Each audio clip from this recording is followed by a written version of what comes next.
So this is neat.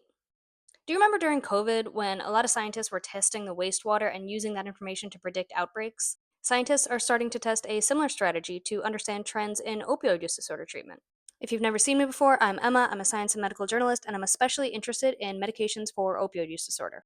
If that's something that's interesting to you, consider following along here and checking out my Substack at dailymat.substack.com. Anyway, researchers in Marin County, California spent a little over a year testing the water supply for drugs like naloxone, the overdose reversal drug, methadone, buprenorphine, and naltrexone, which are all used to treat opioid use disorders. First, they found that higher levels of naloxone, the overdose reversal drug, were correlated with fewer deaths 2 weeks later.